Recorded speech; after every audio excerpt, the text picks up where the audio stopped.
Um dos episódios mais dramáticos das Sagradas Escrituras, sem dúvidas, é a batalha espiritual ocorrendo na vida de Pôncio Pilatos.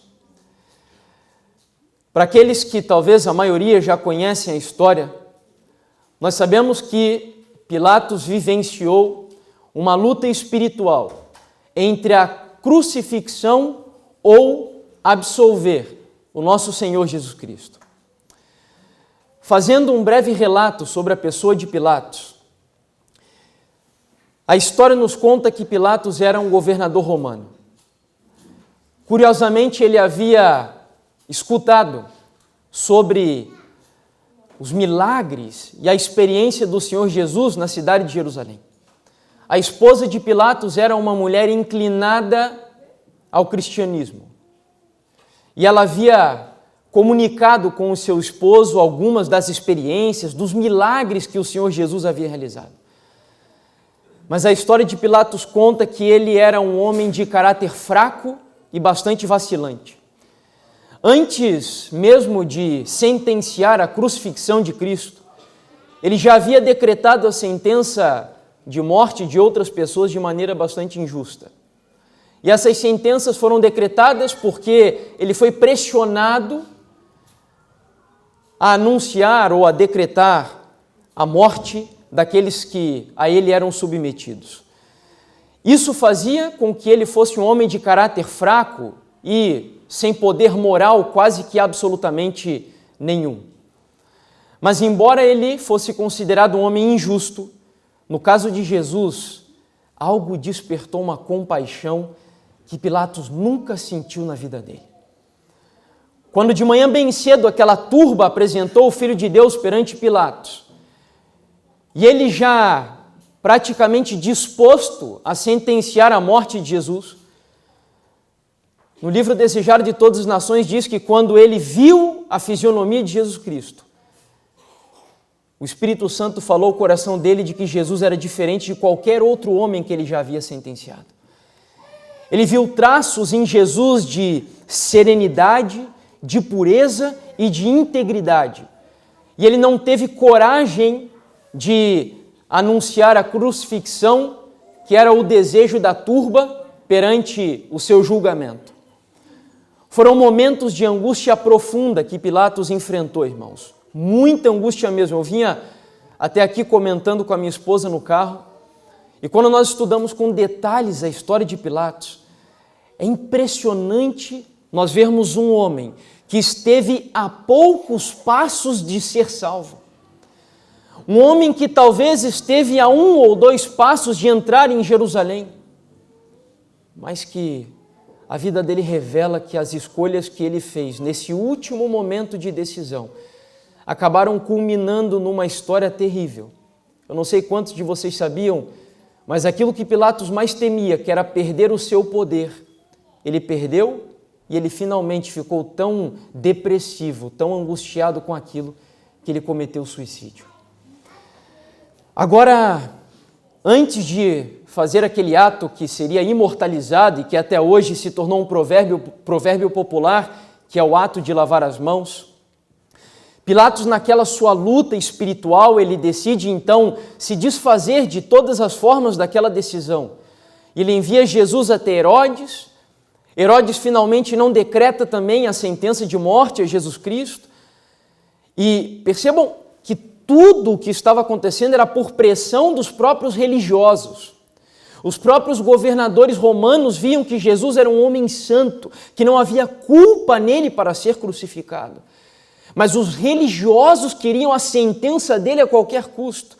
E Pilatos tentando enviar para Herodes, Herodes não sentencia o Filho de Deus, Jesus acaba voltando para Pilatos. Pilatos tenta uma outra alternativa, oferecendo à turba que Jesus Cristo fosse apenas açoitado. E Jesus foi açoitado. E o objetivo de Pilatos era que com os açoites a turba fosse sensibilizada ao ver aquele homem de rosto sereno, de uma atmosfera áurea, despido, dilacerado, com sangue jorrando pelo seu rosto e caindo pela sua barba. mas nada adiantava. Quando Pilatos perguntava para a turba o que queres que eu faça com ele, a turba dizia quase que em uníssono, crucifica-o, crucifica-o. E então Pilatos tentou uma última alternativa, Barrabás. Ele ofereceu a opção deles escolherem entre Jesus e entre Barrabás. E nós sabemos que o grito da turba foi pela escolha de Barrabás. Sabe, queridos, nesse momento, onde, como eu disse no princípio, Pilatos passava pela maior luta espiritual da vida dele, onde uma única decisão decidiria todo o curso da vida dele aqui na terra e por toda a eternidade, o Senhor enviou uma última mensagem de misericórdia para Pilatos. Você se lembra? Lembra disso? Enquanto Pilatos estava assentado e o Espírito Santo falando ao coração dele e Satanás da mesma forma fazendo com que ele se acovardasse, porque ele tinha medo, ele sabia que Jesus não era digno de morte, mas ele tinha medo da reação da turba. Ele tinha medo de ser perseguido. Ele tinha medo que a turba fosse reclamar com o imperador romano e que ele finalmente perdesse o seu posto de governador da Galileia, da Judéia. Então, por medo, ele viveu todo aquele conflito. E o Espírito Santo e Satanás lutavam por aquele homem. Enquanto essa luta acontecia, a esposa de Pilatos estava dormindo. E a história nos conta que naquele momento, ela recebeu um sonho. Para quem não leu ainda o livro Desejado de Todas as Nações, eu sugiro que faça a leitura. Ela teve um sonho e ela presenciou tudo o que estava acontecendo com Pilatos.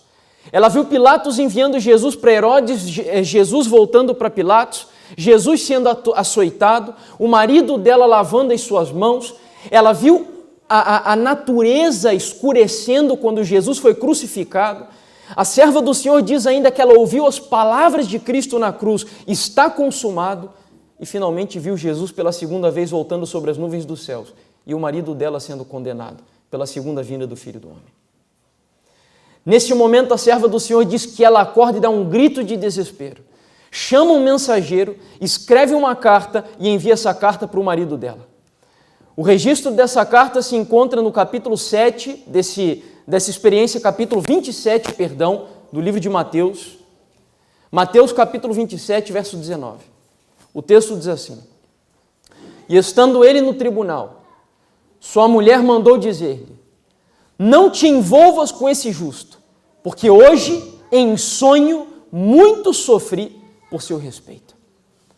Nós temos aqui, então, o Senhor enviando uma última mensagem, um último convite, a última oportunidade, talvez, que Deus estivesse dando para Pilatos. E é por isso que eu digo, com toda certeza, que esse foi um momento crucial na vida dele. Pilatos esteve a poucos passos da salvação, mas infelizmente por medo, por covardia, por fraqueza moral, Pilatos estará entre aqueles que a Bíblia diz que sofrerão por amargura e por horror eterno, quando verem nas nuvens dos céus o Filho do Homem vindo em poder e grande glória. Mas por que eu começo a mensagem com essa experiência, com essa história? A experiência de Pilatos ilustra perfeitamente a forma através da qual Deus atua em todas as épocas, seja com pessoas, com indivíduos, seja com cidades, com nações ou até mesmo com o planeta Terra. E quando eu me refiro a essa experiência, eu quero dizer que sempre antes de que uma pessoa faça a sua última escolha, sempre antes que uma cidade, um país, um continente ou mesmo o planeta Terra tome a sua última decisão, Deus nunca, queridos, entenda isso, Deus nunca permite com que uma pessoa tome uma decisão na sua vida sem antes dar a essa pessoa, ou a cidade, ou a nação, ou ao mundo inteiro, a oportunidade de saber qual é o caminho certo e qual é o caminho errado. Deus nunca faz isso sem dar oportunidade para as pessoas.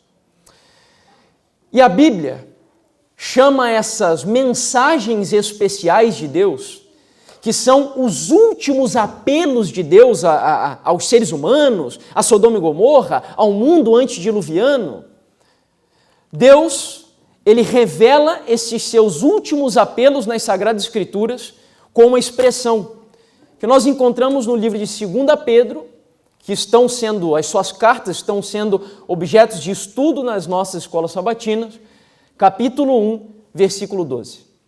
O texto diz assim: por isso, não deixarei de exortar-vos sempre acerca destas coisas, ainda que bem as saibais presente. O apóstolo Pedro, por inspiração divina, nos permite a compreensão de que os últimos apelos que Deus faz às pessoas se chama verdade presente. E quando ele usa o termo presente, é para que nós entendamos que essas são as mensagens mais importantes para quando? Para quando? A palavra presente representa para nós que essa é a mensagem mais importante para qual época? Para hoje. É isso que significa a palavra presente.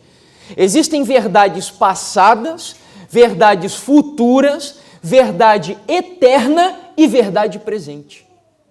A verdade presente é a verdade mais importante para hoje. Para Pilatos, era a mensagem que chegou para ele dizendo: não se atreva a se meter na causa desse justo. Não se atreva. Tome uma decisão e livre esse homem. Essa era a mensagem para ele. Mas essa era a verdade presente, a verdade mais importante para Pilatos. Não significa que é a verdade presente a mais importante para você e para mim hoje, no nosso contexto atual.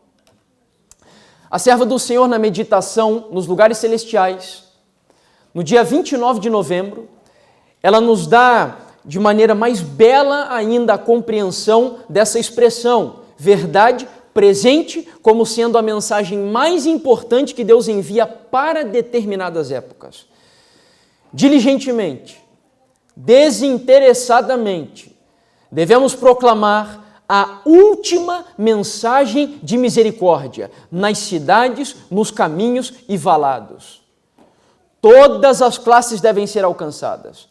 Ao trabalharmos, havemos de deparar nacionalidades diversas. Nenhuma delas deve ser passado por alto sem que seja advertida. O mundo todo está à espera de ouvir a mensagem da verdade. Entendeu?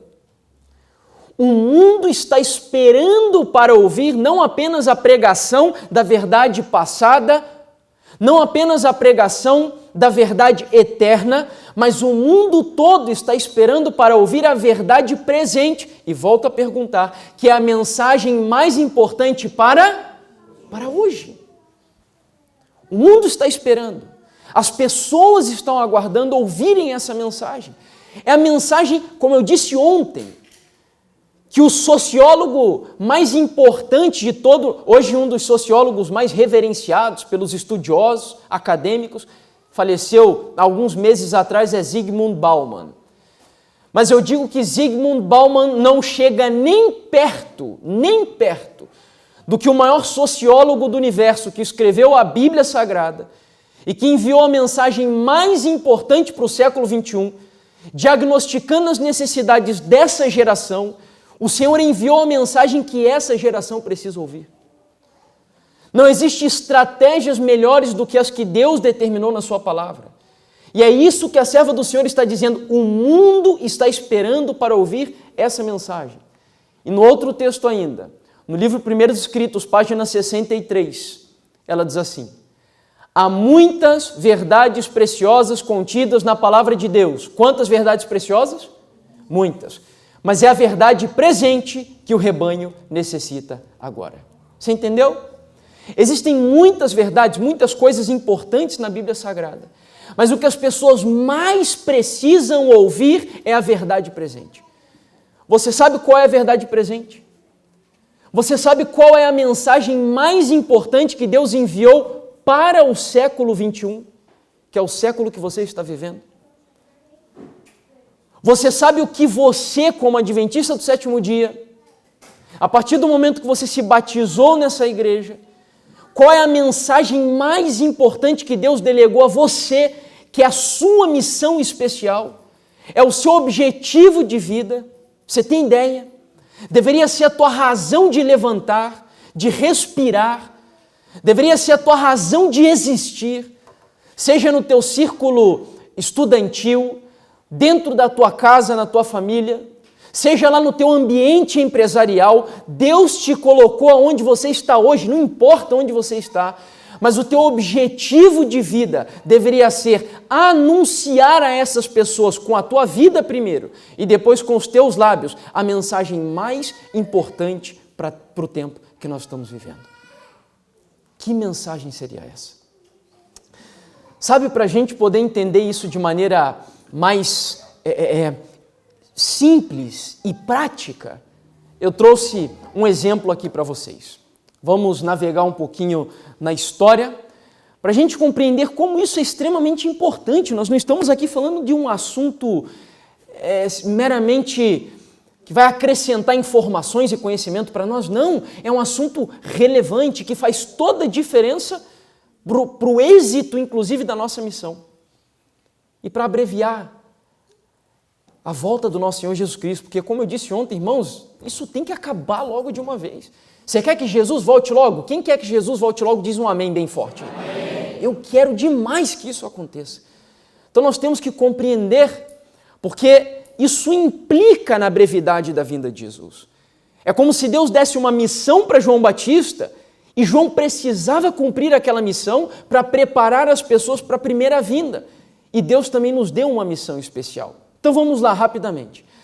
Se nós analisamos em várias épocas, em épocas distintas, cada época Deus deu uma verdade presente, uma mensagem especial para aquele momento. Por exemplo, lá no tempo de Adão, a mensagem mais importante para Adão naquela oportunidade está no capítulo 3 do livro de Gênesis, versículo 15, que é o que nós chamamos de proto-evangelho, é o evangelho em miniatura. Quando Deus diz assim, que Ele colocaria inimizade entre ti e a mulher, entre a tua semente e o teu descendente, ela te ferirá, ela te ferirá a cabeça e tu lhe ferirás o calcanhar. Era mensagem para Adão naquele momento. Adão não fazia nem ideia de uma série de coisas importantes que hoje nós entendemos como parte do evangelho. Nós vamos entender isso aqui hoje no nosso estudo. Para Adão bastava ele entender aquilo que Deus revelou ali. E sabe o que era? Que haveria um substituto que morreria no lugar dele. Não é à toa que naquele mesmo dia, quando Adão e Eva pensaram que poderiam resolver o seu problema, fazendo vestes de folha de figueira, Deus disse para ele, olha, não adianta, não é pelas tuas obras, é pela fé. E Deus providenciou um manto para Adão e Eva, sacrificando um cordeiro e vestindo a eles do manto do cordeiro. Então, essa era a verdade presente para o tempo de Adão. Mas se nós avançamos um pouco na história, nós chegamos no tempo de Noé. E aí fica mais fácil para você. Qual era a verdade mais importante no tempo de Noé? Qual era? Nós temos dúvidas ainda? Eu ouvi uma ou duas pessoas dizerem. Qual era a verdade mais importante que Deus disse que Noé deveria pregar por 120 anos? Qual era? O dilúvio. Noé podia pregar sobre família, podia pregar sobre saúde, tinha que mostrar Jesus como o único Salvador, mas Noé não podia em nenhuma pregação, deixar de anunciar o dilúvio vindouro. Era a mensagem mais importante que Deus deu para ele. Era uma mensagem de juízo, era uma mensagem dura, mas era a verdade presente para o tempo dele. E eu pergunto para você, se a verdade presente para o tempo de Noé era o dilúvio, para o nosso tempo o dilúvio é a verdade presente? Não, é uma verdade passada. Está vendo como é importante nós entendermos a verdade para o nosso tempo? Não significa que nós não podemos estudar sobre o dilúvio, devemos estudar. Mas o mais importante é a verdade presente. Como diz a serva do Senhor, existem muitas verdades contidas na palavra de Deus, mas é a verdade presente que o rebanho mais necessita agora. No tempo de Abraão, havia uma verdade presente no tempo de Abraão também, diferente de todas as épocas. E qual era? Qual foi a mensagem que Deus repetiu diversas vezes para Abraão? Ele chamou Abraão de Ur dos Caldeus e disse que ele faria de Abraão uma grande nação. Entendeu? Foram várias vezes que ele repetiu essa promessa para Abraão, era verdade presente para Abraão. Eu vou fazer de ti uma grande nação.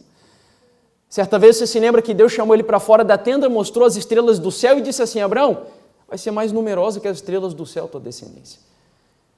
Mas não é verdade presente para o nosso tempo. Era para o tempo de Abraão. Vamos avançar. No tempo de Moisés, era a libertação da terra do Egito. Agora, as mais interessantes que eu acho é Jeremias e Esdras. Essas duas aqui. Porque na experiência desses dois homens de Deus, nós temos bem claro como a verdade presente ela é específica para cada momento. No tempo de Jeremias, que foi estudado por nós na escola sabatina, pela gente na escola sabatina, se eu não me engano foi no último trimestre do ano passado, não foi o último, acho que foi o primeiro do ano passado, você vai se recordar qual era a mensagem que Jeremias profetizou, pregou e o povo não aceitou de jeito nenhum. Que era para o povo de Judá se entregar para qual império? Para a Babilônia. Essa era a verdade presente para o tempo de Jeremias. Se entregue para a Babilônia. Não resista, não se una com os egípcios. Se entregue para a Babilônia. Não resista ao rei Nabucodonosor. Deus está usando, ele chegou a dizer que Nabucodonosor era um servo de Deus. Servo de Deus. Deus está usando Nabucodonosor. Não resista, se entregue, se humilhe, porque isso faz parte de um propósito de Deus restaurar a vida de vocês. Mas se a gente avança 70 anos depois, já na época de Esdras, quando se cumpriu a profecia de Jeremias, de que 70 anos depois o povo voltaria para Jerusalém, a mensagem no tempo de Esdras, que ainda estava em Babilônia, já na época, na verdade, dos medos e dos persas, diferente da mensagem de Jeremias, a mensagem não era vá para a Babilônia ou vá para a Medo-Pérsia, a mensagem era saia de Babilônia, saia da Medo-Pérsia, volte para Jerusalém. Então nós vemos de maneira muito clara que Deus tem uma mensagem especial para cada época, com João Batista e Martinho Lutero. Qual foi a mensagem mais importante para o tempo de Martinho Lutero? Opa, ouvi aí alguém dizer, ficou até para uma cola para a gente responder. Era a mensagem de justificação pela fé. Ontem eu comentei que naquela época de Lutero, a igreja romana apresentava ao mundo o caráter de Deus de maneira distorcida. Era um Deus tirano, um Deus mau, um Deus iracundo, um Deus que se deleitava com as suas criaturas sofrendo no purgatório, queimando no inferno. Então Deus levanta Lutero mostrando uma mensagem bela, maravilhosa, de que a salvação é pela graça, de que não precisa peregrinar, não precisa pagar penitência, não precisa pagar indulgência, não precisa sofrer para ser salvo, porque graças a Deus, o Filho de Deus já sofreu por nós pendurado no madeiro. Era a mensagem da verdade presente no tempo de Lutero. E esse daqui?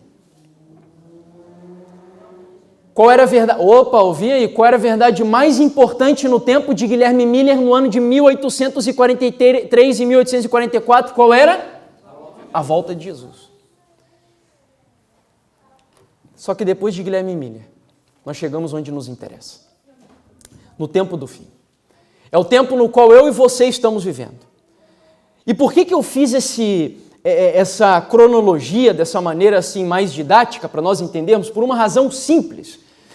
Porque quando nós estamos inseridos nesse hiato entre a mensagem de Guilherme Miller e o que vem posteriormente, que é o início do milênio, ou a segunda volta de Cristo, e depois da segunda volta de Cristo nós temos imediatamente o estabelecimento da nova terra e do novo céu, isso significa que nós somos o último povo do planeta Terra, o povo que, dentre todos os outros que nós vimos aqui, eu poderia colocar aqui ainda centenas de mensageiros de Deus, Isaías, Ezequiel, Daniel, Elias, poderia citar vários e vários, queridos, mas eu selecionei apenas alguns, para nós entendermos que de todos os povos que viveram antes de nós, nós somos aqueles que vivem mais próximos do quê? Do fim do mundo, da volta de Jesus e de viver na Nova Jerusalém. E sabe o que isso significa? Sabe por que eu trouxe essa informação no início desse nosso estudo? Porque tem pessoas, por exemplo, que questionam assim, mas por que eu tenho que parar de comer carne e Abraão não parou? A gente tem relato bíblico de Abraão comendo carne, por exemplo, no tempo dele. Sabe por quê? Porque Abraão, diferente de mim e de você, não vivia tão próximo assim da segunda vinda de Cristo. A promessa da segunda vinda e do estabelecimento do reino de Deus não era uma promessa ainda muito próxima de Abraão. Nós somos a geração que tem a oportunidade, a única geração que tem a oportunidade, cria assim no meu coração, de ir para o céu, sem inclusive passar pela morte. Amém.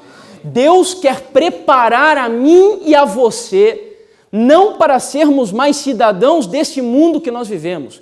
Como no céu não tem carne para comer, como no céu, por exemplo, não tem cinema, não tem músicas do mundo, cheio de balada e dança, Deus quer nos preparar e quer que a gente viva com um estilo de vida totalmente diferente, porque nós somos a geração que vive mais próximos de herdar o reino dos céus.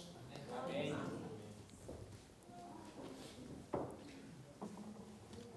Por isso segue a pergunta. Se nós somos a geração que vive mais próximos do céu, se somos a geração que vive mais perto da vinda de Jesus e de viver segundo o estilo de vida celestial, segue a pergunta: qual é a verdade mais importante para o tempo que nós vivemos? Qual é a mensagem mais importante para atender as necessidades psicológicas, culturais, espirituais, emocionais, físicas e por aí vai, das pessoas que vivem no século XXI? Eu vou pedir para a gente fazer mais uma oração, porque agora a gente vai entrar na segunda metade do nosso estudo. Essa foi a primeira metade e agora nós vamos entrar na metade final. E é muito importante que você entenda o que eu vou estudar aqui com você agora. Muito importante. Amanhã eu vou fazer uma proposta para você, inclusive. Quero demais que você se esforce para vir aqui. A proposta está baseada nesse material aqui que é oferecido pela associação. A associação de vocês, eu imagino que seja a Associação Sul. Embora esse material aqui seja da nossa associação ACP, eu acredito que na Associação Sul também tenha. Eu não vou dizer o que é o material, porque eu quero que você venha amanhã. Mas é muito importante que você entenda o que nós vamos estudar aqui agora para aceitar a proposta que eu vou fazer para você amanhã. Importantíssimo. Feche os seus olhos e vamos fazer mais uma oração.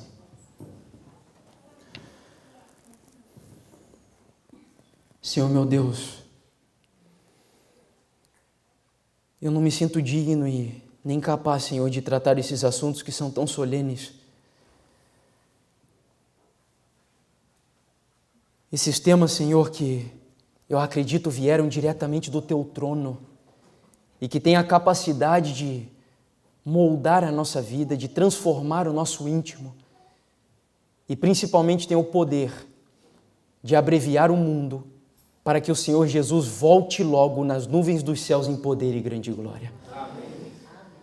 Senhor, nesse momento nós entramos na metade final do tema e mais uma vez eu quero orar pedindo que, assim como a igreja esteve atenta no primeiro momento, agora mais ainda, que a igreja dê toda a sua atenção, que o diabo, em nome de Jesus, não tenha autoridade para distrair a tua igreja. Amém. Que aqueles que talvez estão sendo tentados a dormir, ao cansaço, que nesse momento o Espírito Santo desperte essa pessoa, desperte a cada um de nós, para que nós possamos dar atenção a essa mensagem sagrada que o Senhor fala aos nossos corações nesse momento. Amém. Talvez alguns de nós possamos pensar que isso não seja tão importante. Mas eu me lembro da mensageira do Senhor dizendo que os discípulos poderiam ter evitado toda a decepção que eles passaram se eles não tivessem dormido no jardim do Getsêmani. Ou seja, se eles prestassem atenção na experiência que Jesus queria dar-lhes naquele momento. E é por isso que eu oro mais uma vez, pedindo ao Senhor que toda a nossa atenção, que todo o nosso coração esteja aberto para que o Senhor fale conosco e confirme em nós a verdade para o tempo que vivemos. Amém. Eis-me aqui, Pai. Usa-me para a Tua glória e para a edificação da Tua igreja, em nome de Jesus. Amém, Senhor. Para a gente poder compreender qual é a mensagem mais importante, a verdade presente para o tempo que vivemos, eu vou precisar que você recapitule comigo uma história que eu creio é bem conhecida de cada um de vocês, que está no capítulo 7 do livro de Daniel. Nós vamos passar bem rápido para chegarmos onde nos interessa. E note o tempo, tá? Note o tempo. Porque se a gente volta aqui no gráfico, Guilherme Miller, 1844, inicia-se o tempo que vivemos, o tempo do fim. Estamos nesse ato, em escuro, até a segunda vinda de Cristo. E aqui nós temos também um ponto de interrogação, que corresponde ao tempo do fim, que é o que nos interessa descobrir. Então, se nós vamos a Daniel 7, nós temos Daniel presenciando uma visão de 4 animais se levantando no meio de um mar agitado pelos ventos. Sabemos que cada um daqueles animais representam impérios, nações que dominariam o mundo desde o tempo de Daniel até o tempo do fim. E o primeiro animal, que era como um leão, responda para mim, eu pus até a cola ali para você, para a gente poder avançar. O primeiro animal, que era como um leão, representa qual império? Babilônia. O segundo animal, que era um urso com 3 costelas na boca, representa o império persa, ou medo-persa, né? O terceiro animal era um leopardo, com 4 cabeças, 4 asas de ave, e representa a Grécia. E o último dos 4 animais que Daniel presenciou em visão, representa o império romano, Roma, tá? Só que a visão não para por ali. Embora Daniel tenha presenciado a visão de 4 nações, e para aqueles que ainda não estudaram essa profecia, é interessantíssima. Porque nós temos um Deus contando a história antes da história acontecer. E o que isso nos ajuda? A confiar em Deus. A entender que Deus, assim como Ele está superintendendo, administrando a história desse mundo, Ele está também no controle da minha e da tua vida, amém? E o simples fato de estarmos aqui hoje ouvindo essa mensagem é porque Deus nos ama tanto que Ele quer que a gente ouça e Ele quer nos salvar completamente para sermos remidos e cidadãos dos reinos dos céus. Amém. É isso que as profecias nos ajudam a compreender. Um Deus que administra a história e administra a nossa vida. Só que Roma não era o último império. Ou melhor, era o último império. Mas do próprio Império Romano, a profecia diz que da cabeça de Roma surgiriam quantos chifres? Quem lembra? 10 chifres. Que aqui no nosso slide é representado pelo Império Romano dividido, pelas 10 tribos bárbaras, que entraram no território de Roma Ocidental e dividiram, eles fragmentaram o Império Romano Ocidental. O Império Romano Oriental seguiu ainda. Depois, os historiadores chamariam de Império Bizantino. Mas o Império Romano Ocidental foi fragmentado, dividido, pelas 10 tribos, como a profecia mostrava. Quase 100.000 anos antes de acontecer. E se cumpriu ao pé da letra.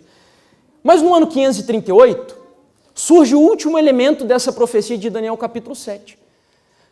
Daqueles 10 animais, daqueles 10 chifres, a Bíblia diz que surgiria um chifre pequeno.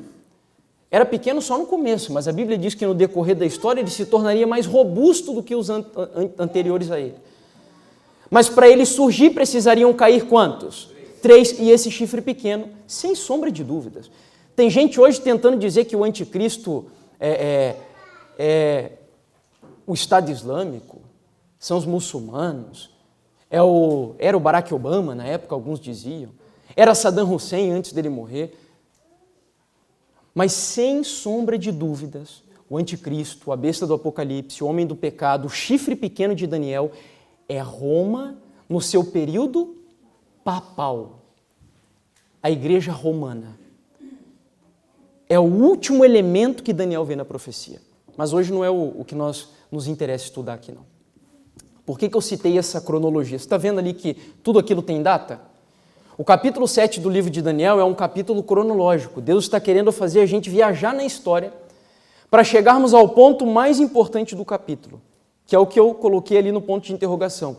Então, ele começa lá no tempo de Daniel, no ano 605, e nós avançamos na história até o ano 1798, que é quando o chifre pequeno recebe um golpe, uma ferida de morte, e algo aconteceria nesse momento. Se você pega o capítulo 7 de Daniel, desde o versículo 1 até o versículo 8, você vai chegar ali no chifre pequeno, no versículo 8, dentro dessa cronologia. Mas seguindo a cronologia, olha o que vem agora no versículo 9 e na sequência até o versículo 14. Esse é o que nos interessa. O nosso objetivo é descobrir qual é a verdade presente para o nosso tempo. Então vamos lá, versículo 9. Estamos próximos do ano 1798, que foi quando o chifre pequeno recebeu a ferida. Vamos lá. Eu continuei olhando até que foram postos uns tronos. E um ancião de dia se assentou. A sua veste era branca como a neve, e o cabelo da sua cabeça como a pura lã. E seu trono era chamas de fogo, e suas rodas de fogo ardente. Segue o versículo 10. Um rio de fogo manava e saía de diante dele. Milhares de milhares o serviam e milhões de milhões assistiam diante dele. Assentou-se o quê? O juízo e abriram-se os... Ou seja, nós temos aqui, pela cronologia da profecia, que próximo do ano de 1798, em algum lugar, estava sendo montado um cenário de juízo, de julgamento. Em algum lugar isso estava acontecendo. Próximo do ano de 1798. Concorda? Tá? Vamos seguir. Não termina por aí. Versículo 13. Eu estava olhando nas minhas visões da noite, e eis que vinha nas nuvens dos céus um como o filho do homem. Quem é esse? Jesus. E dirigiu-se ao ancião de dias e o fizeram chegar até ele. Deixa eu fazer mais um comentário aqui importante. Agora nós podemos concluir que essa cena estava acontecendo no céu ou na terra? Está falando da segunda vinda de Cristo, essa cena? Não, não pode ser da segunda vinda de Cristo. Porque o texto é bem claro dizendo que Jesus não subiu na nuvem dos céus para vir ao planeta Terra. Ele subiu nas nuvens dos céus para ir até a presença de quem? Do ancião de... E quem é o ancião de dias? Deus o Pai.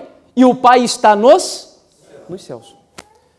Outro detalhe interessante que também nós notamos aí é que se a Bíblia diz que Jesus subiu numa nuvem e ele saiu de um lugar onde ele estava e ele passou para um outro local, porque a Bíblia diz que ele vinha nas nuvens dos céus, isso significa que houve uma movimentação. Quando a Bíblia diz que o trono de Deus ali, por exemplo, tinham rodas como os de fogo, significa que o trono de Deus não é estático. Aquelas rodas, isso é uma visão simbólica, não é literal, aquelas rodas não são literais. Mas é para nós entendermos que o trono de Deus tem mobilidade.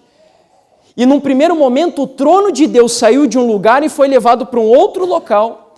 E depois que o cenário de juízo foi montado nesse local, Jesus subiu na nuvem dos céus e ele se dirigiu até esse local onde estava o trono de Deus agora. Estou forçando alguma coisa ou nós podemos interpretar dessa maneira? Sim? Se não concordam, por gentileza, fique à vontade. Nós estamos aqui para discutir, para debater sobre o assunto também. Pode levantar a sua mão e eu vou dar oportunidade. Terminando então o versículo 14, mostra que esse cenário de juízo que foi montado no céu foi montado para uma razão também especial. Quando Jesus chega até a presença do Pai, a Bíblia diz que foi-lhe dado domínio, honra e o quê? O reino. Agora Jesus estaria recebendo o reino, para que todos os povos, nações e línguas o servissem. O seu domínio é domínio eterno, que não passará, e o seu reino é um reino tal que não será destruído. Agora vamos lá. Nós já concluímos, tiramos algumas conclusões aqui em Daniel 7, mas ainda não entendemos aonde tudo isso aconteceu. Sabemos que é no céu, mas no céu é uma resposta muito vaga, muito vaga. Jesus está no céu, é muito vago isso. Nós precisamos ser mais específicos, mais precisos. E a gente vai fazer um paralelo agora. Nós vamos pegar uma outra profecia e vamos fazer um paralelo com o que vimos aqui em Daniel. Qual é o livro que nós sabemos que é o livro que complementa o livro de Daniel? Qual é? Apocalipse. Os dois precisam ser estudados em conjunto. Um é o complemento do outro, tá? Vamos então ao livro de Apocalipse, capítulo 11. Abra sua Bíblia. Apocalipse, capítulo 11.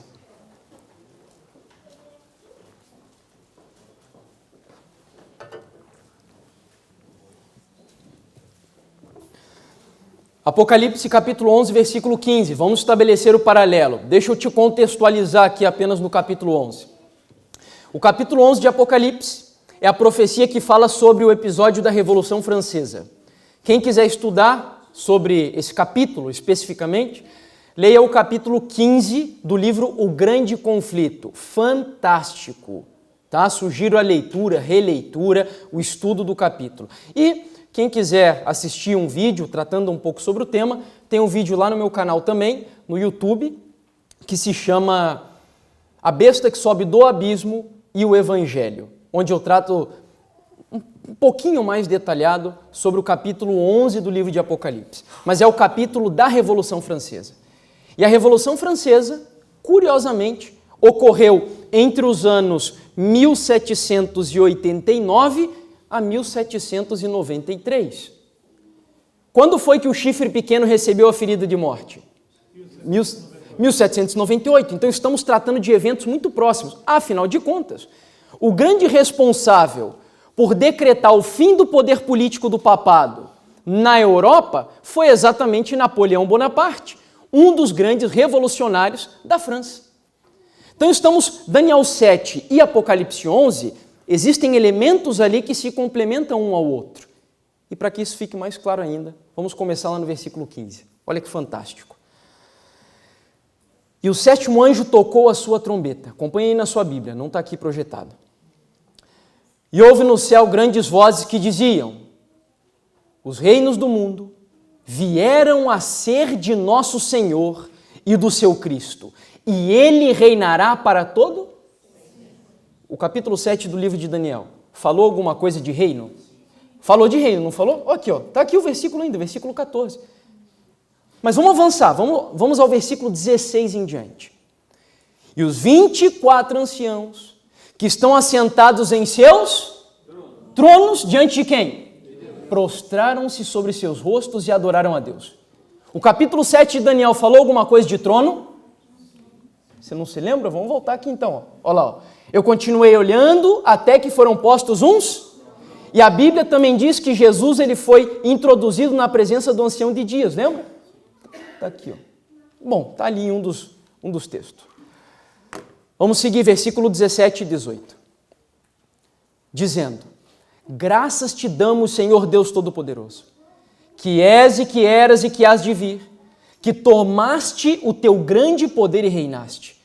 Iraram-se as nações, e veio a tua ira e o tempo dos mortos para que sejam o quê?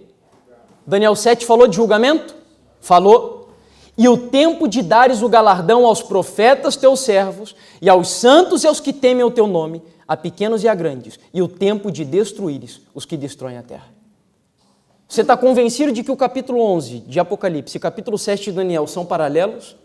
Estão falando da mesma coisa. Nós temos ali a cena do julgamento, temos tronos sendo armados, temos o reino sendo entregue a Jesus Cristo, mas faltou um detalhe. Onde isso aconteceu? Vamos para o versículo 19? Vamos lá para o versículo 19. E abriu-se no céu o quê? O santuário de Deus. Opa! Isso tem alguma coisa a ver com o santuário. E a arca da sua aliança foi vista no seu templo.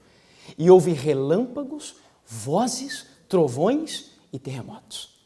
Agora nós chegamos onde nos interessa. A Bíblia mostra onde todo aquele procedimento de julgamento de tronos e a movimentação de Jesus saindo de um lugar e entrando no outro, onde tudo isso aconteceu. Isso ocorreu dentro do santuário, o templo de Deus que está nos céus. Tem alguns que, eu não sei como tem pessoas que negam a existência de um santuário no céu. Eu tento entender como é possível que pessoas neguem isso. É uma verdade que está clara na palavra de Deus. Mas eu não sei se até hoje, para você que é adventista, essa mensagem de Jesus no santuário foi uma mensagem muito distante. Eu creio que a partir de hoje isso vai terminar. Porque nós temos uma identificação muito próxima de Jesus lá no santuário e nós aqui no planeta Terra. Com esse entendimento, nós compreendemos, portanto, que houve uma movimentação no céu. Jesus estava em um local, o trono de Deus estava em um local.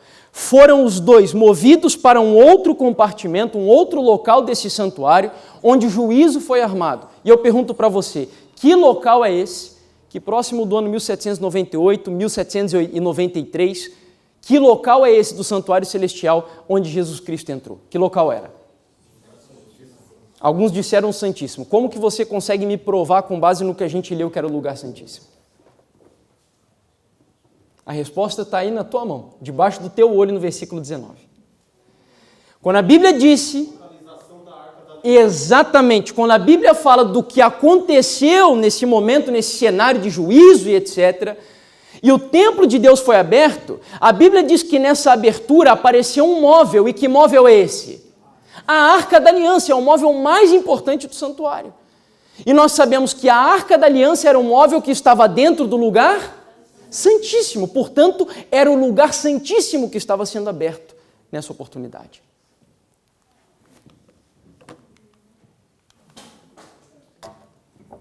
O que isso tudo tem a ver com a verdade presente? Vamos lá, queridos. Olha esse texto aqui. Ponha toda a tua atenção, todo o teu coração, o teu entendimento. Tenta absorver, extrair o máximo desse texto da mensageira do Senhor. Primeiro nós provamos tudo na Bíblia. E agora nós vamos ao que ela diz. Ela vai embelezar, vai esmiuçar o que nós estudamos até então. Olha o que ela fala. Encerrando-se o ministério de Jesus no lugar santo. E passando ele para o lugar e ficando em pé diante da arca. Note que a Bíblia e o Espírito de profecia fazem questão de mencionar a arca. Eu já vou dizer para você que a arca é tão importante. Por que a arca é tão importante? E ficando em pé diante da arca, a qual contém a lei de Deus, enviou um anjo poderoso com uma terceira mensagem ao mundo. Um pergaminho foi posto na mão do anjo. E descendo ele à terra com poder e majestade, proclamou uma terrível advertência com a mais terrível ameaça que já foi feita aos homens. Esta mensagem estava destinada a pôr os filhos de Deus de sobreaviso, mostrando-lhes a hora de tentação e angústia que diante deles estava. Disse o anjo. Que anjo? O terceiro anjo. Serão trazidos e encerrado combate com a besta e a sua imagem. Sua única esperança de vida eterna consiste em permanecer firmes. Posto que sua vida esteja em jogo, deverão reter com firmeza a verdade. O terceiro anjo encerra a sua mensagem assim. Ao dizer ele estas palavras, atenção aqui agora, ao dizer ele estas palavras, aponta para o santuário celeste a mente de todos os que abraçaram, aceitaram, creram, viveram a mensagem do terceiro anjo, é dirigida para o lugar santíssimo, onde Jesus está em pé novamente, diante do quê? Da arca, fazendo sua intercessão final por todos aqueles por quem a misericórdia ainda espera e pelos que ignorantemente têm violado a lei de Deus. Eu não sei, olha, tem horas que eu prego assim e é difícil até me conter de tanta emoção, irmãos. Eu acho fantástico um texto desses aí. Fantástico, de tanta revelação. Tanta revelação, é que nós somos muito pecadores. Mas eu imagino que esse é o tipo de texto que se nós abríssemos em santidade e explodir uma luz de áurea diante dos nossos olhos. De tanta verdade, de tanta coisa solene que estão contidas em cada sentença desse parágrafo. Vamos tentar facilitar mais o entendimento disso tudo? Vamos lá. O texto, em resumo, disse que Jesus estava no lugar santo, mas em um dado momento da história, nós sabemos que foi em 1844, ele sai do lugar santo e entra no lugar santíssimo. Quando ele entra no lugar santíssimo, que é aquele compartimento de lá do santuário, a visão, e a própria Bíblia ainda nos diz que Jesus para na frente da Arca da Aliança. E no momento em que ele para na frente da Arca da Aliança, aparece o terceiro anjo. Ele entrega um pergaminho nas mãos desse terceiro anjo. E ele dá uma ordem ao terceiro anjo dizendo, vá ao planeta Terra. Envie a mensagem que é a mensagem mais importante que os seres humanos precisam ouvir. É a última mensagem de misericórdia. Entenda, pelo amor de Deus, isso que eu estou dizendo. Não existe mais nenhuma mensagem.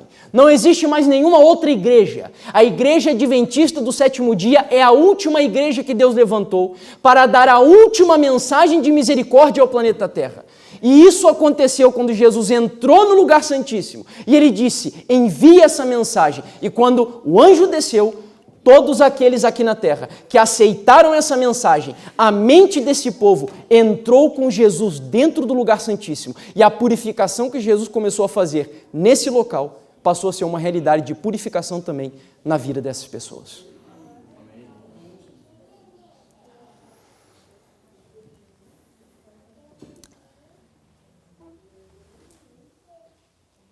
Sabe, amigos, eu tenho dito que só existe uma forma do diabo destruir um adventista do sétimo dia. Sabe qual é essa forma? Só existe uma única forma. Pode ter certeza que todas as pessoas hoje que infelizmente apostatam, saem da igreja, abandonam a mensagem, é porque o diabo os venceu nesse quesito. A única maneira de Satanás destruir um adventista do sétimo dia é tirar a mente e a vida dele do lugar santíssimo. É a única maneira. E é o que o diabo está fazendo para conseguir neutralizar a nossa fé. A nossa mente, olha que texto lindo esse texto do apóstolo Paulo. Olha o que ele diz aqui, irmãos. Olha que coisa impressionante. São coisas que a Bíblia fala que às vezes é até inacreditável. Pois quem conheceu a mente do Senhor que a possa instruir, nós, porém, temos a mente de quem? Se você crê nessa promessa, diz um glória a Deus bem alto. Glória a Deus. Nós temos a mente de Cristo, a Bíblia está dizendo.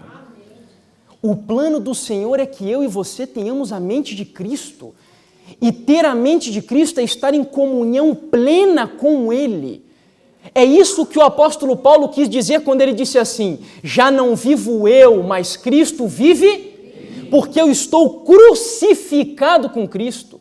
A crucifixão para o apóstolo Paulo não era apenas uma realidade na vida de Cristo, mas Paulo encarnou aquela verdade para o tempo dele, na vida dele, e ele morreu com Jesus. Se nós pudéssemos hoje fazer uma paráfrase dessas palavras de Paulo, seria: eu, nessa época que vivo, não vivo para mim, a minha vida está junto com a vida de Jesus, dentro do lugar santíssimo no santuário celestial. Amém. Essa é a realidade que Deus propôs para cada um de nós, mas ainda fica a pergunta: como isso poderia ser vivido na prática?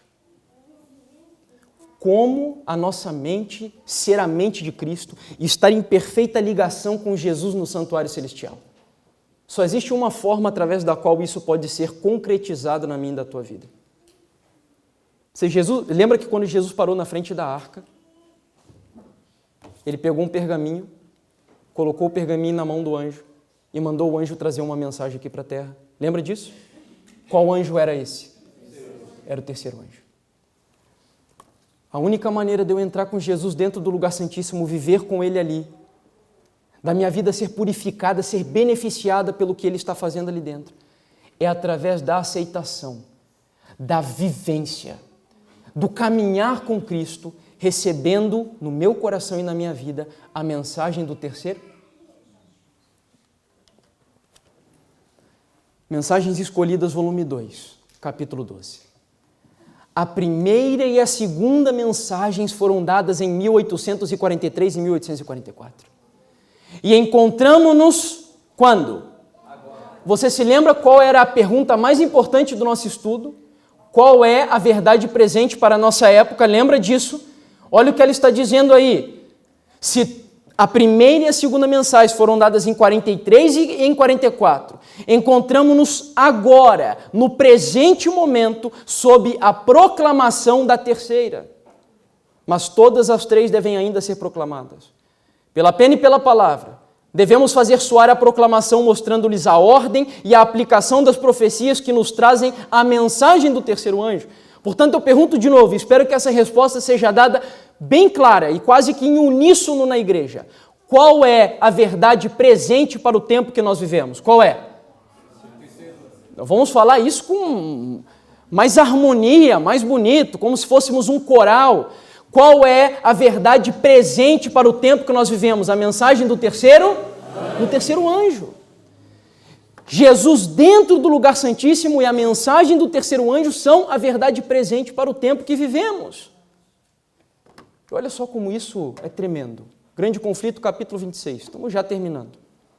Olha o que ela diz que aconteceria se o povo tivesse aceitado, no tempo de Guilherme Miller, a mensagem do terceiro anjo. Esse texto me dá quase vontade de chorar quando eu leio ele, irmãos. se todos que trabalharam unidos na obra em 1844 tivessem recebido a mensagem do terceiro anjo, proclamando-a no poder do Espírito Santo, o Senhor teria poderosamente operado por seus esforços. Caudais de luz ter-se-iam derramados sobre o mundo. Haveria anos que os habitantes da terra teriam sido avisados. A obra final estaria consumada e Cristo teria vindo para a redenção do seu povo. Você consegue entender o que a mensagem do terceiro anjo é capaz de fazer? A mensagem do terceiro anjo, ela é a mensagem que Deus enviou para preparar, em primeiro lugar, a igreja, em segundo lugar, o mundo, para a segunda vinda de Cristo e para viver com Ele eternamente no reino celestial. É a mensagem mais importante que Deus enviou e eu não tenho tempo hoje aqui de explicar para você com detalhes o que é essa mensagem. Mas eu trouxe um resuminho, para você compreender o que essa mensagem... Eu vou deixar o microfone aqui, eu vou passar aí à frente. Eu creio que vocês me ouvem bem, porque a minha voz ela é bem forte, mas para eu descer aqui e ficar mais perto de vocês. Tem aqui? Vou pegar aqui, então. Aí. Nós temos aqui uma representação do que é a mensagem do terceiro anjo. E como eu disse, eu não tenho tempo de detalhá-la com textos, com mais calma, para explicar para vocês o que representa essa mensagem. Mas a mensagem do terceiro anjo é a mensagem mais completa que Deus já enviou para seres humanos aqui na Terra. Porque nós temos, isso é tudo revelado por intermédio da mensageira do Senhor e pela Bíblia. Ali estão os textos ao lado, as referências, nos livros onde nós encontramos os parágrafos e as sentenças que comprovam o que está nesse desenho. A mensagem do terceiro anjo é o próprio corpo da mensagem da verdade presente. Só que ligado a essa mensagem, por exemplo, nós temos um braço direito. E o braço direito da mensagem do terceiro anjo é uma mensagem que, infelizmente, muitos adventistas não querem viver, não querem saber. Penso que não, Deus...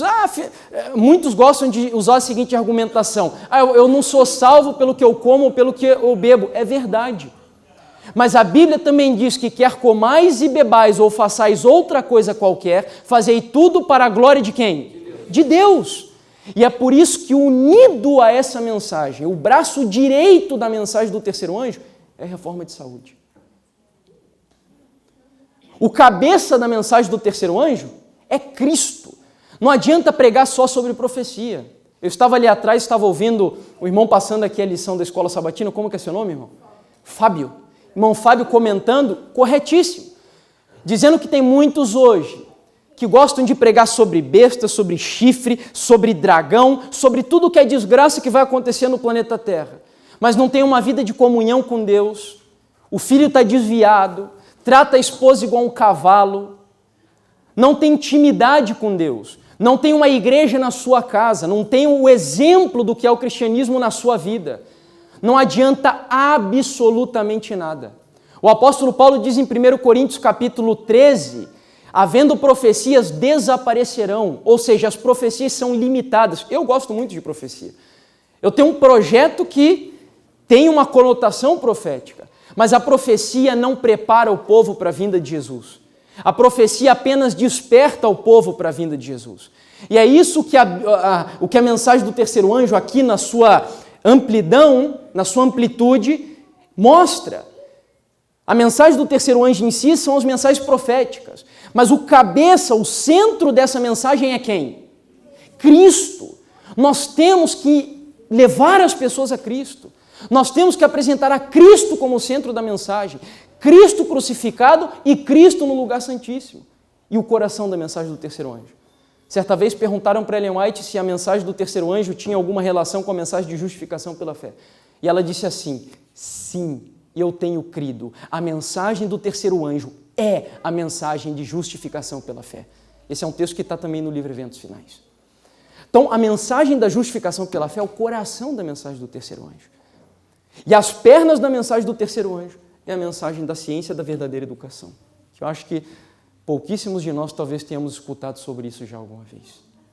Mas só a Igreja Adventista já tem publicado, de material de Ellen White, 8 livros tratando só sobre a verdadeira educação. O que é a verdadeira educação? Você se lembra, para a gente concluir, que quando Jesus entrou no lugar santíssimo, ele parou na frente da arca? Lembra? Que isso foi dito pela Bíblia, foi repetido pelo Espírito de profecia várias vezes. Sabe por que Jesus parou na frente da arca da aliança? Irmãos, tudo isso aconteceu em 1844, quando estava nascendo o movimento adventista do sétimo dia. Dentro da Arca da Aliança, você sabe que existiam, né? Quantos elementos? 3 elementos. Quais eram?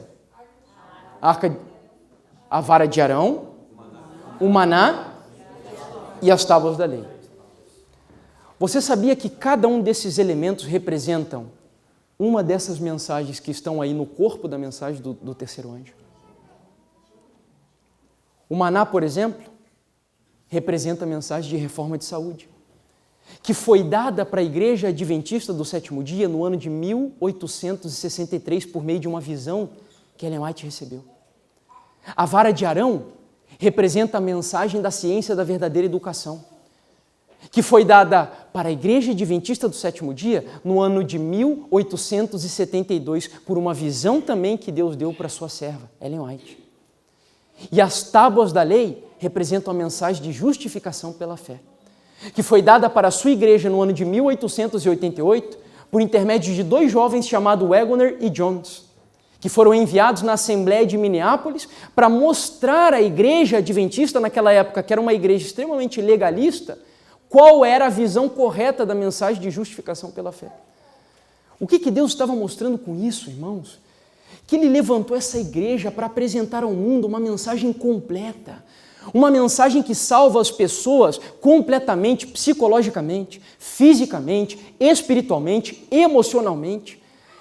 Como eu disse no princípio do nosso estudo, a mensagem do terceiro anjo é a mensagem que vai preparar a igreja para ser trasladada para o céu. Para ir para o céu, muitos experimentarão isso sem passar pela morte. Eu não sei se eu estarei entre eles, não sei se vocês estarão entre eles. Oxalá Deus queira que eu ou você estejamos entre os que morrerão por esse evangelho, já será uma glória maravilhosa. Não importa se vivo ou se morto, mas a mensagem que Deus nos deu tem um único objetivo: nos preparar para morar no céu, nos preparar para que o mundo que está aí fora hoje, nessa geração prostituída, caída, essa geração imoral que está vivendo aí, pessoas cada vez mais doentes psicologicamente e fisicamente, Deus quer mostrar nesta geração que você está vivendo que é possível ainda se levantarem no planeta Terra homens santos, que vivam em retidão, em santidade, que revelem ao mundo a pureza do Santo Evangelho, o brilho do caráter de Jesus. É possível mesmo nessa geração terrível que nós vivemos. E por fim, deixa eu ler para você apenas 2 textos mais. Conselho sobre Saúde, página 554. Olha só o que diz esse texto sobre a mensagem do terceiro anjo. Para você compreender ainda mais claramente a profundidade e como essa mensagem ela é central no nosso contexto. A terceira mensagem angélica é a mensagem do quê? É a mensagem do quê? Do Evangelho. Portanto, é impossível falar em Evangelho nos últimos dias sem conectar o que nós pregamos com a mensagem do terceiro anjo. Para um adventista do sétimo dia, a mensagem do Evangelho não se resume a Cristo crucificado. Para um adventista do sétimo dia, a mensagem completa é: Cristo morreu por mim no Calvário, mas hoje Ele está no lugar santíssimo, intercedendo por cada um de nós e principalmente enviando-nos uma mensagem de lá de dentro para purificar a minha e a tua vida, assim como Ele está purificando o santuário lá no céu. Esse é o Evangelho. E para isso nós devemos ensinar e viver a mensagem de saúde, a mensagem de educação,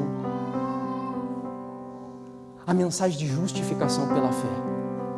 Mas sabe, amigos, como eu disse acho que na metade do nosso tema, o inimigo odeia essa mensagem, odeia essa igreja, e ele faria de tudo para anular a nossa fé e neutralizar os adventistas do sétimo dia. Eu vou ler esse último texto, que vai ser o texto que vai introduzir a nossa mensagem de amanhã. É um texto curtinho, Primeiros Escritos, página 43. Satanás está quando? agora. Olha só, assim como Deus tem uma verdade presente, o diabo está agora também dedicado a um esforço especial. Satanás está agora usando cada artifício neste tempo de selamento a fim de desviar o quê? A mente do povo de Deus da verdade e levá-los a vacilar. É a única maneira dele neutralizar um adventista. Desviar a nossa mente da verdade presente, que é o quê? Jesus no lugar santíssimo e a mensagem do terceiro anjo. Ele está desesperado. Ele sabe do poder que essa igreja tem, irmãos. Olha, alguns meses atrás a Igreja Adventista do Sétimo Dia fazendo uma campanha evangelística lá em Uganda. Vocês viram quantas pessoas foram batizadas naquele lugar? Em uma única campanha, quase 100 mil pessoas, irmãos. Em uma única campanha. Uma única campanha. O diabo sabe do poder que Deus deu para essa igreja através da sua mensagem. Mas para que isso se cumpra aqui no Brasil e no mundo inteiro, a Bíblia tem uma promessa para mim e para você. Ela diz que o mundo vai ser iluminado com a glória de Deus. E a glória de Deus vai ser refletida através da minha e da tua vida. Nós não precisaremos mais fazermos programações para atrair as pessoas para a igreja. Não vamos precisar fazer programações com música, com atrativos, com entretenimento, com brindes. O que vai atrair as pessoas para a igreja vai ser olhar para a minha e para a tua vida e ver a glória de Deus resplandecendo na nossa face. As pessoas ficarão maravilhadas com esse momento. Diz a serva do Senhor, servos de Deus, com semblantes iluminados e resplandecendo de santa consagração, irão de um lugar até o outro e operarão curas, milagres e maravilhas, e milhares se converterão em um único dia. Essa igreja aqui vai ser pequena. Vai ser pequena.